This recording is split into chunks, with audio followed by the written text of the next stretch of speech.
భారతదేశంలో 1940 నుంచి మనకు ద్రాక్ష సాగు చేస్తున్నారు. మొట్టమొదటిసారిగా భారతదేశానికి సంబంధించి ద్రాక్ష విషయానికి వస్తే 1940లో అప్పటి నిజాం ప్రభు ఈ ద్రాక్షను పర్షియా దేశం నుంచి తీసుకురావటం జరిగిందనమాట. దీనికి కారణం ముఖ్యంగా నిజాం ప్రభుత్వంలో పనిచేసే డాక్టర్ శంకర్ పిల్లే గారు అనేసి చెప్పుకోవచ్చు.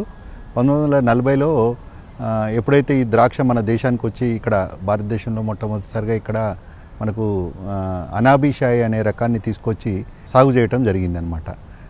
అప్పటి నుంచి ఇప్పటి వరకు అంటే దాదాపు ఒక 70 సంవత్సరాల నుంచి కూడా ఈ ద్రాక్ష అనేది దినదినము అభివృద్ధి చెందుతూ ఇప్పుడు దాదాపు ద్రాక్ష పరిశోధన స్థానములో 65 రకాల ద్రాక్ష రకాలు ఉన్నాయి. దీంట్లో మనకు ముఖ్యంగా చెప్పుకోదలుచుకుంటే మనకు 4 రకాలుగా విభజించవచ్చు ద్రాక్షలో. ఒకటి టేబుల్ వెరైటీస్ అంటాము, ఇంకొకటి జ్యూస్కి సంబంధించి జ్యూస్ శాతం అనేది ఎక్కువగా ఉంటుంది. ఇంకొక రకము వైన్ అంటే వైన్ తయారీకి సంబంధించి వెరైటీస్ కొన్ని ఉన్నాయి, ఆ వైన్కి సంబంధించిన వెరైటీస్ కొన్ని ఉన్నాయి. ఇక 4వ దానికి వస్తే ముఖ్యంగా మనకు ఎండు ద్రాక్ష అంటే మనం కిస్మిస్ అంటాము, రెజిన్స్కి సంబంధించిన కొన్ని వెరైటీస్ కూడా సాగు చేయటం జరుగుతుంది. భారతదేశంలో ముఖ్యంగా ఇప్పుడు దాదాపు ఒక 70 రకాలు సాగులో ఉన్నవి. దాంట్లో ముఖ్యంగా మనకు ఈ 4 రకాలకు సంబంధించి ఎక్కువగా రైతులు సాగు చేసే ఒక 15 నుంచి 20 రకాలు ఉన్నాయి.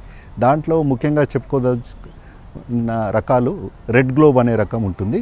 దాని తర్వాత మనకు శరత్ సీడ్లెస్, నానా purple, crimson seedless, fantasy seedless అనే రకాలు కూడా ఉన్నాయి.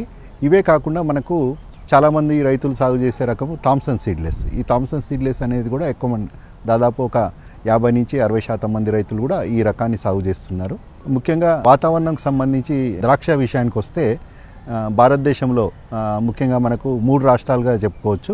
ఉమ్మడి ఆంధ్రప్రదేశ్లో తెలంగాణ రాష్ట్రము రంగారెడ్డి జిల్లా, మరియు మహారాష్ట్రకు సంబంధించి పూణే, సోలాపూర్, నాసిక్ పరిసర ప్రాంతాలలో సాగు అవుతున్నది.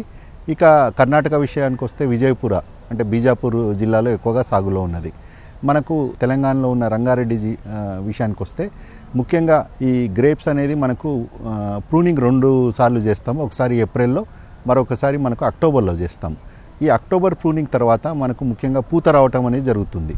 ఈ అక్టోబర్ నుంచి మనకు ఈ ద్రాక్ష వచ్చే సమయం